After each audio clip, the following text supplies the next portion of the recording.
Shri Bhagavanuvacha Bhuya eva mahabaho Shrunuk me paramam vachah Yatteham priyamanaya Vakshyami hita kamyaya.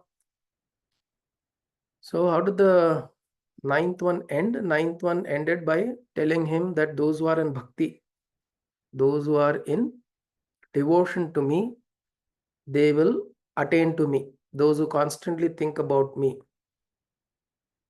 they will attain to me. And that is the highest knowledge. So usually the way the Bhagavad Gita from a Vedanta perspective is broken into three parts. The first 6, because there are 18 chapters, it's broken into 666. The first 6, and this is mapped to the greatest Mahavakya, Tat Tvam Asi. Tattvam Asi is one of the 4 Mahavakyas, and it's found in the Chandogya Upanishad. Tat Tvam Asi, you are that. You are that. But in Sanskritam, so the R comes in between in English, but in Sanskritam it will be you that are. Tat Tvam, or that you are. Tat Tvam Asi. So the way it is broken into the 3 parts is, first talks about, the first 6 chapters talks about Tvam, the Tvam Pada, which means about you, about the Jivatma, about me, because it is associated very closely with Arjuna.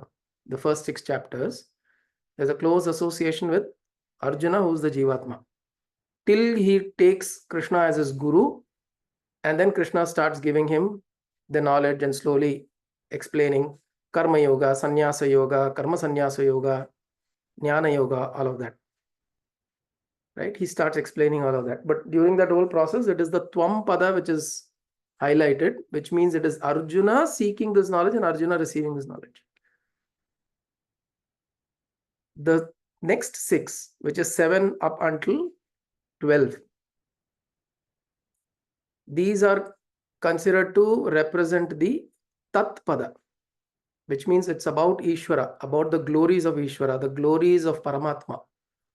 The Tat is that. And the last 6 is the Asi in Tattvam Asi. The Asi represents the Brahma Jiva Aikya Tattva,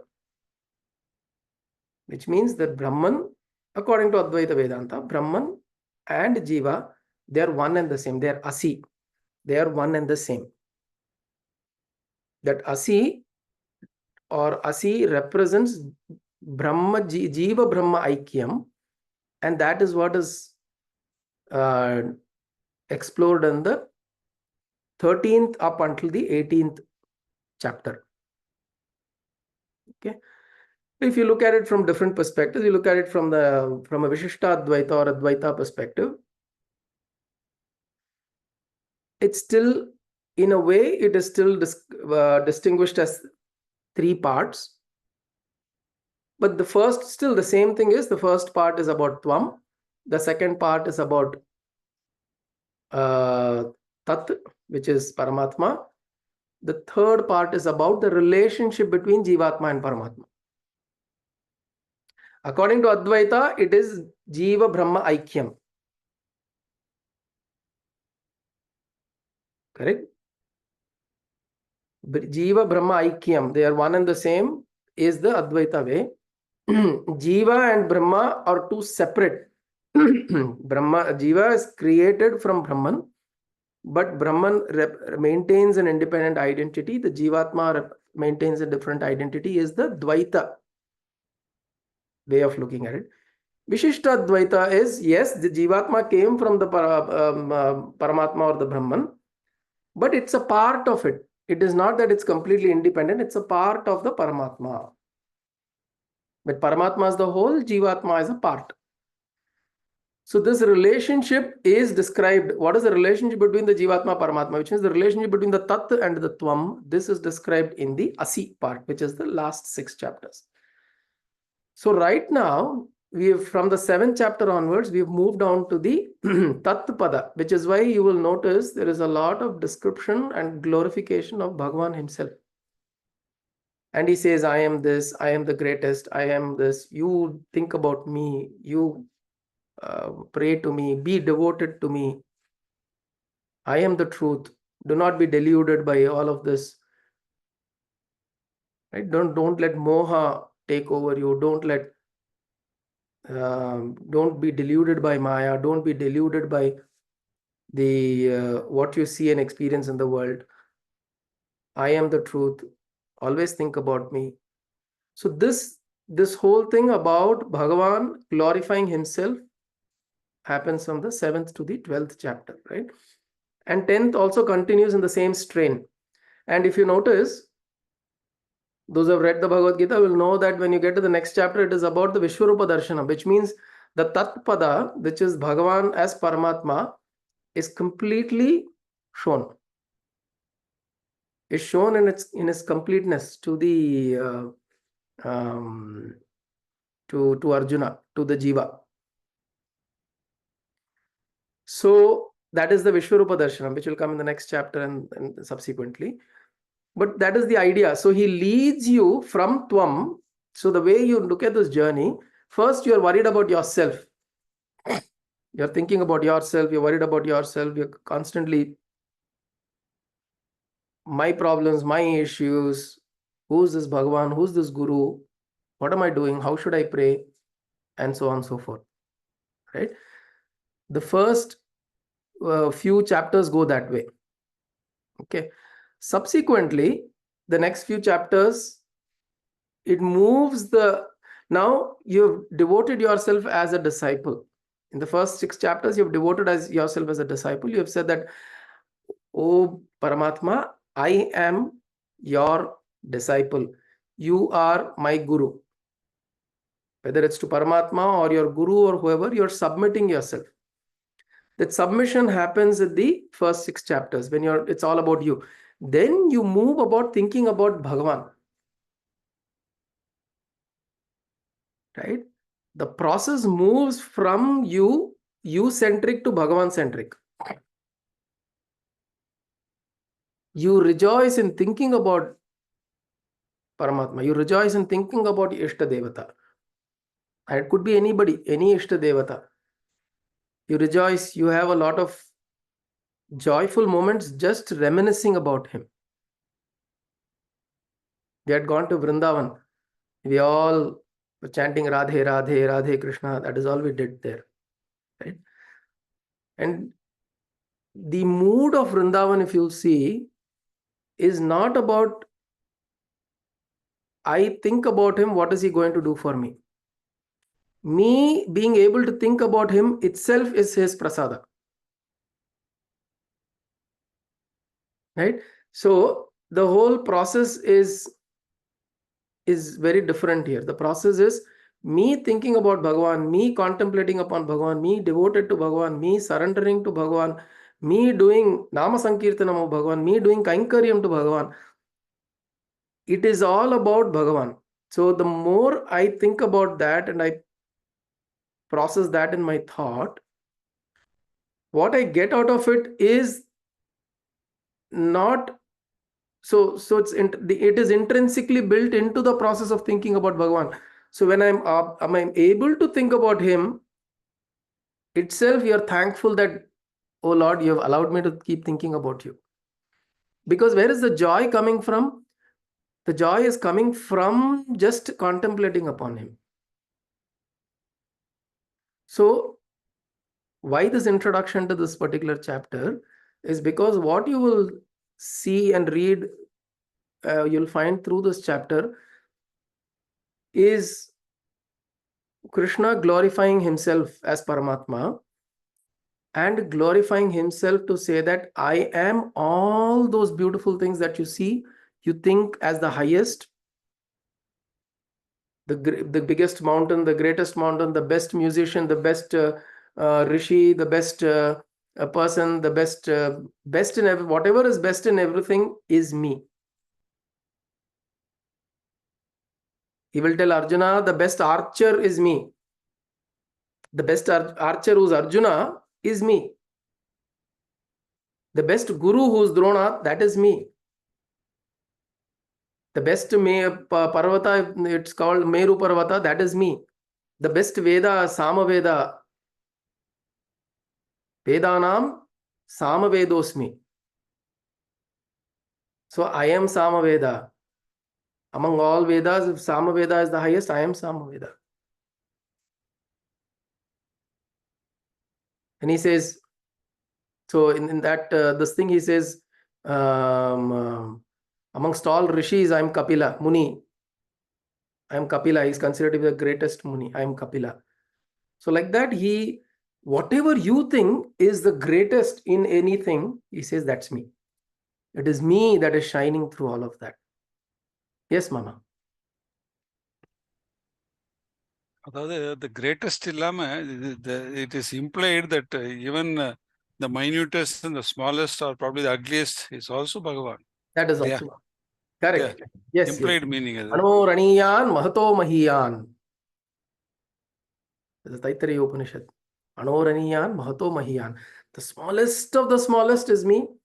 The greatest of the greatest that you can think of is me. But why Bhagavan is is glorifying himself with the glorious things is because our mind gets attracted to glorious things.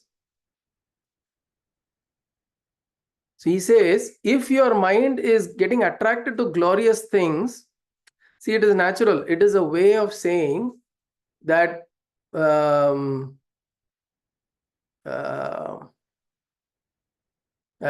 guru remembers. I remember my guru telling the story about many sishyas do this. In Shivananda's ashram, Swami Shivananda's ashram, the sishya who said,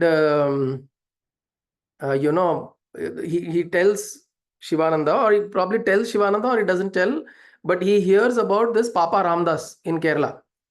This is during 1960s, 1950s, 1960s. He hears about Papa Ramdas and he hears he's a great saint. He's a great saint and he is living in Kerala. And this guy is in Rishikesh in Shivananda ashram. Okay, he is doing his service and he's doing sadhana and all that in Shivananda ashram, but he hears about this great saint. And after some point, he gets bored in Shivananda ashram. Karma yoga they are asking us to sweep, they are asking us to do this, that, and the other, and then reading some scriptures and doing some bhajans and all that. Because sometimes when you are in the spiritual path, in the spiritual sadhana, you want, fascinating things. I want some great experience. I want something to happen. I want some light to go off. I need to smell vibhuti. I need to suddenly hear some bells going off. We look for experiences, right? Because in spiritual sadhana, we've heard people attain siddhis and attain experiences. We want those experiences. So this person is there for a while and he realizes that he is not getting any of these experiences, and he says, I'm going to go to Papa Ramdas. I heard Papa Ramdas is a great saint and so on. So if he leaves the ashram and goes, and then he doesn't tell anybody apparently. And then when he reaches Papa Ramdas ashram, he goes there and he sees people around him and sees Papa Ramdas. He says, such a great saint. He goes and falls at his feet and he tells him that you must take me as your disciple. I've heard great things about you. I'm really wanting, I'm wanting to give my life to spiritual sadhana and practice and all of that. Now, Papa Ramdas knows nothing about this guy, but he looks at him and he says, what Shivananda cannot give you, I cannot give you, Pa. Tells him, what Shivananda cannot give you, I cannot give you. So this guy is like, how did you know? Who told you? And then he realizes and he goes back. The point is, Of course, there are many stories between Shivananda and Papa Ramdas. They seem to have had some kind of a mental connection, some kind of some transmission they have had between the two. There are many such instances of stories that disciples and devotees have narrated. This is one such story. But the idea there for us is to understand that if you can't find anything, if you are there, if you've understood, you've taken him as your guru, you've taken up and you're doing it, you've got the right methods and the techniques and the tools and all of that you've got to do. It is just for us to do it. But the mind often thinks that maybe, that particular guru may give me something better. This particular guru may give me something better. I need to jump here. I need to go there. And we do that with deities also. I'm praying Krishna for 25 years. He's not giving me anything. Now let me jump to Matangi, or let me jump to some other Devi or Muruga or some this thing, that thing. It is okay for transactional purposes or for something like you said, right? If you want something really, you're in dire need for wealth, and there is whatever, because of our karmic reasons, we are going through a lot of difficulty. We do Sri Suktam, mother will help. Or if I am unwell or this constant some physical ill health, we do Dhanvantri, we invoke Dhanvantri, and then that happens. So these are things that we can get. But the point is that if once we've recognized that this Ishta, this Devata is in my heart and I'm able to connect to that Ishta, there's no point in jumping. Because jumping is not going to lead you to moksha or end of suffering. It's not going to lead you to that. If this God cannot, then no other God can. The idea is through this, you should be able to, any form is a form of that divine, and any form should lead you to the divinity which is behind. So in the same way, Krishna, by means of glorifying himself through this whole chapter, he's trying to say that if you think there is something greater out there, that is also me. So he's trying to bring the mind of Arjuna to say that if you at some point think that, I'm sick and tired of listening to from the same person, let me go and listen to another person. It's good to listen, but what Krishna is saying is, what that person is going to give you is the same thing that I am giving you. He is not going to give you anything greater, which means whatever that great is the same thing. So if you think that, if you think Kapila Muni is greater, let me go and study from him. This Krishna is just my Attai's son or Mama's son. I'm not going to, he's just about my age, and what good would he know, right? So he says, if you think I'm just giving you some lower knowledge, and if you think Kapila Muni is going to give you greater, you think that knowledge that Kapila Muni is giving you is the same knowledge. I'm giving you the same thing. So by calling out everything that is glorious out there, he is saying that don't let your mind go astray thinking that there is something glorious out there which is going to be different from what you're getting right now. Which is why he says, I am repeating. Okay, so he says, listen again. So, okay, so he says, Bhagavanu vacha bhuya eva mahabaho shrunu me paramam vachah yatteham priyamanaya vakshyami hita kamyaya. Says bhuya eva, again I'm repeating. So Bhagavanu vacha, Bhagavan is saying, bhuya eva mahabaho, O Arjuna, I am saying this again. Bhuya, I'm repeating this. What? And then listen to this. Shrunu me paramam vachah. Listen to these words that are paramam, that are auspicious and also the highest. So paramam here doesn't necessarily, words are definitely not, words are not the supreme, right? When you say supreme words are not supreme. But because the words talk about the supreme, those words become supreme. those vachana become supreme, becomes paramam vachaha, because those words are representing or pointing to the supreme. Paramam vachaha yatteham priyamanaya, yatteham, because you are my priyamanaya, you are very close to me, and because you are listening to me with joy. Vakshyami hitakamyaya, I am going to tell you something that is going to be of great benefit to you. Okay, so that's what he's saying in verse 1. Verse 2, he says, Name viduhu suraganaha prabhavam na maharshayah aham adihi hi devanam maharshinam cha sarvashah. So he says, I am, no one knows of me. Name viduhu suraganaha. No, the celestials, the suraganaha, the hordes of celestial gods and deities, they don't know me. Nor the Maharishis. The Maharishis also don't know me, from where I come, my origin. Aham Adihi hi Devanam. I am the source from which all the Devatas and the Rishis, Maharshinam cha Sarvashah. I am the source from where all the Devatas and all the Rishis come out from. Okay. Which means, again, if you think, oh, Krishna is telling or the teaching, this is coming from Veda Vyasa, let me go to Vishwamitra. Maybe Vishwamitra will give me something better. Or somebody will give me something better. He says, don't go searching for that. My guru, somebody had this experience with my guru. It's very fascinating. This person, I mean, I had a personal experience also. And then later I heard of this experience from another person. So when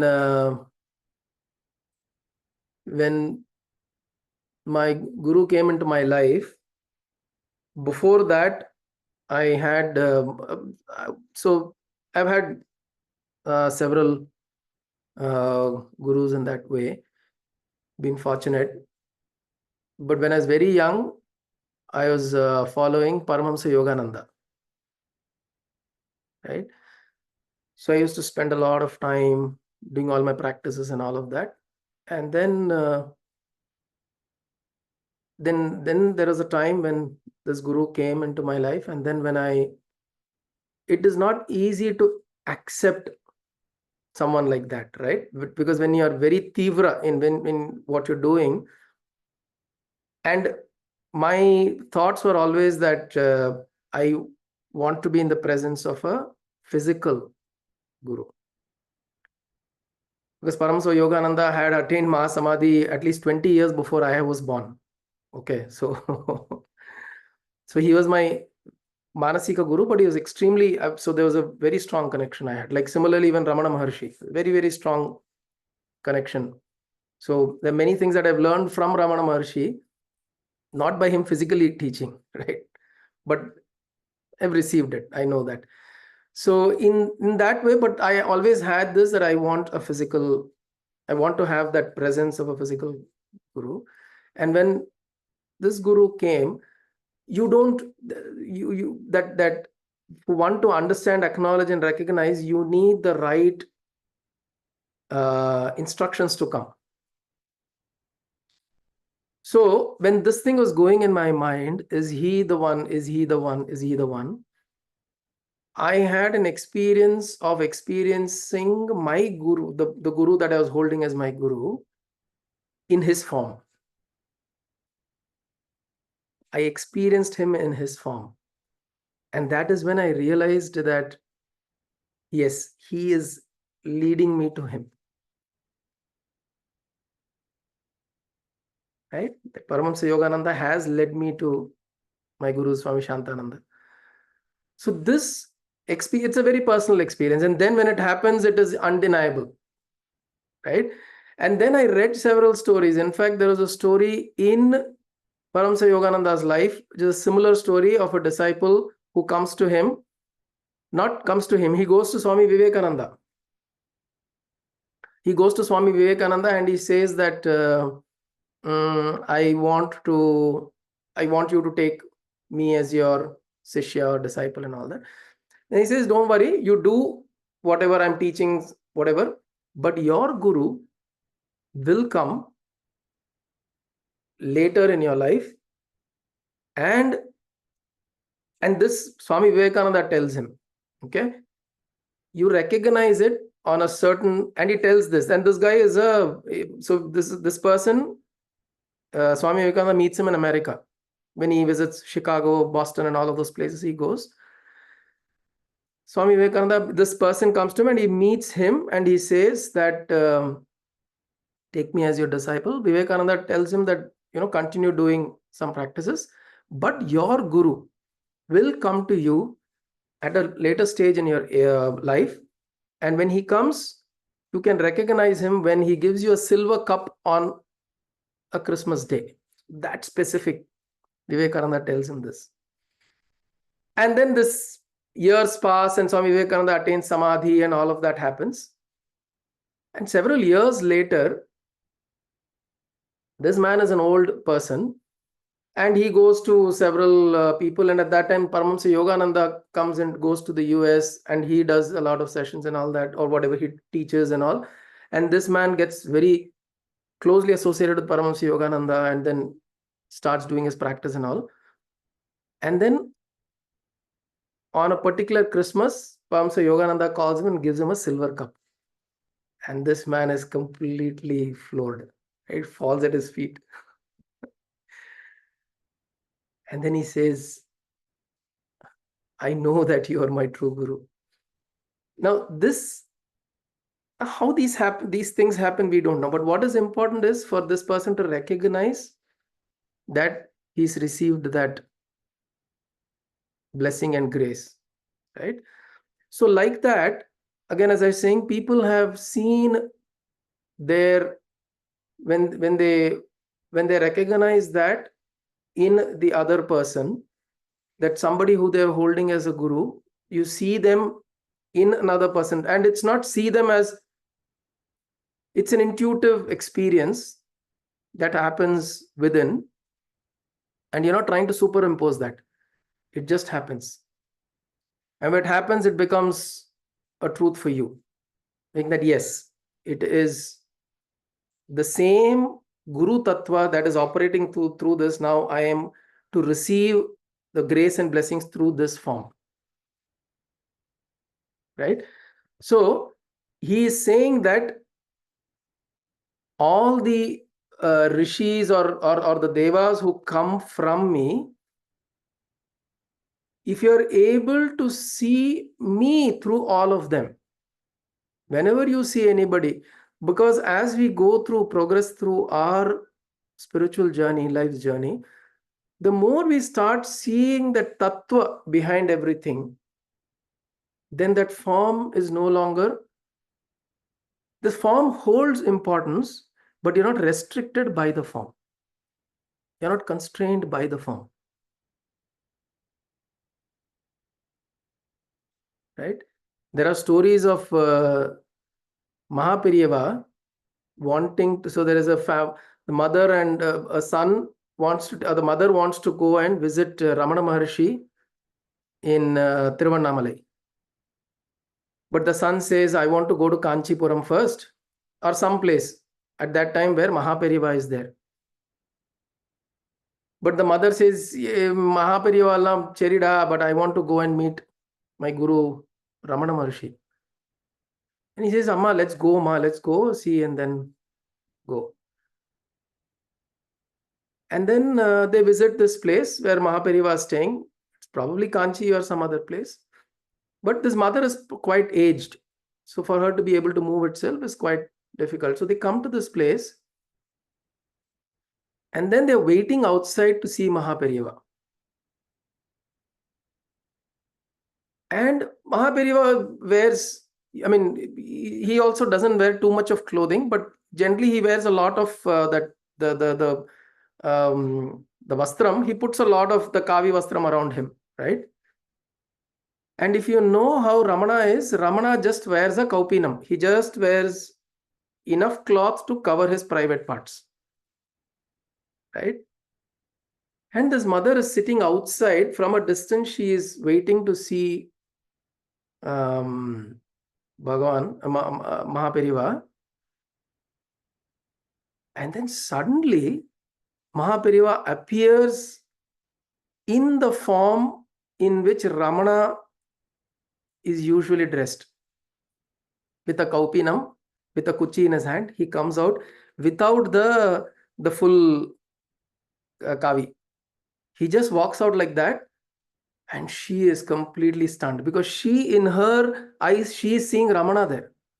She's been wanting to go to Ramana. Nobody has told Mahaperiva that, there is a bhakta who's outside waiting. She's wanting to go to Ramana ashram. She's come here. No, nobody has told all that. They have just come here. There are a lot of people there and they're also there. But suddenly he gives a darshanam like that. And she completely breaks down and runs and falls at his feet. And then Mahaperiva says, Tripti Acha. How does he know? What he knows, God only knows, right? And then she tells her son, I have seen Ramana. I am getting goosebumps now. He says, I have seen Ramana. See, this is this bhava, when we are able to see through the forms, that one form that is there, whichever form that is there, whichever form that is close to you, we are able to see that through everything. Then we recognize that all of these have come from him only, no? He says, Name vidu suraganaha prabhavam namaharshayah. None of them know me because they come from me. Aham adihi devanam adihi hi devanam maharshinam cha sarvashah. I am the origin or the cause or from which everything comes out. Verse 3, he says, Yo mam ajam anadim cha. So let's just look at this verse because it is a little. See, it is like this. Yo mam ajam anadim cha vetti loka maheshwaram asammudhaha sa martyeshu sarva papaihi pramuchyate. So he says, Yaha mam, those who see me as or know me as ajam anadim cha, which means I am ajam means I am unborn. Aja means ja means to be born. Janma, ja means to be born. Ajamna, that which is unborn. Anadi means that which doesn't have a beginning or a cause. So I don't have a cause, which means there is no cause for me. I am the causeless and I am the unborn, which means you can't trace back a cause. So I am not the effect. I am not the effect that you perceive. I am the causeless. I am the unborn. Because I'm always there. What is this I? This is that tattva. Whatever we call it by name Krishna. If you're feeling Krishna, today is Ekadashi. Right? So we think of Krishna and we say he is that ever existing as an experience. Cha vetti yo mam ajam anadim cha vetti loka maheshwaram. So those who know that I am the loka maheshwara, asammudaha, which means asammudaha samartyeshu, which means he is devoid or comes out of this moha. He is or delusion. The one who is in delusion is a mudha. The one who is in moha is a mudha. He becomes a asammudha, which means he comes out of delusion. Martyeshu sarva papaihi pramuchyate. He is released of all forms of papa. He is sarva papaihi pramuchyate means he is released of all papa. Means he is liberated from all papa. And by papa means not just papa. We refer to this as papa and punya, right? We say this, that there is papa, there is punya, and we want to be out of both. We want to be out of the clutches of both, because we don't want either just to increase our punya and then we go to the heavens and swarga and then enjoy the life of the devatas and the apsaras and all of that. Nor do I want papa, so much papa, that I end up in a world where I'm put to torture. Right? Sarva papaihi vimuchyate means from all papa, I am, papa means papa and punya. For a spiritual sadhaka, you do enough punya so that, why do we do punya karma? Is so that we don't end up doing papa karma. Not to gain, see, understand this. Our punya karma is not with the intention so that I gain a lot of punya so that I get things. I'm not trying to create more merits, good merits, so that I get something out of it. I am doing good merits so that I don't end up doing bad things. Right? Road, you can either go right or left or straight. Right? Or you don't move anywhere, you just stay there. So you have a decision, or you can go backwards also. But when you're making a choice, I want to go in this direction, why do you make a choice to go in that direction? So that you don't end up going in other directions. That is all. We choose to go in a certain direction. We can say that, oh Bhagavan, you take me in whatever direction. Right? And if we are so mature to let Bhagavan take you in whatever direction, then we should be willing to also face all the things that Bhagavan is giving, because he'll play with you. Krishna will do Leela. Devi will do Lalita Tripura. She is Lalita Tripura Sundari. She'll do all kinds of games. So we should, if we're willing to do all of that, then we are okay. We say, Bhagavan, you take me wherever, whatever. But if we want to make a choice, we say that I want to be in this, because I know that if I'm not cautious, or if I'm not aware, then I may end up in something else. And I don't want to be in that. So sarva papaihi pramuchyate. By that I will be released from all karma bandha. All the karma bandha will be released. Right? So we've covered 3 verses. And we'll continue to do next week. Om Kayena Vacha Manasendriyerva Buddhyatmana va Prakrite Svabhavat Karomi Yatyat Sakalam Parasmai Narayanayeti Samarpayami Sadashivayeti Samarpayami Jagadambikayeti Samarpayami Sadgurunathayeti Samarpayami Sadguru Namah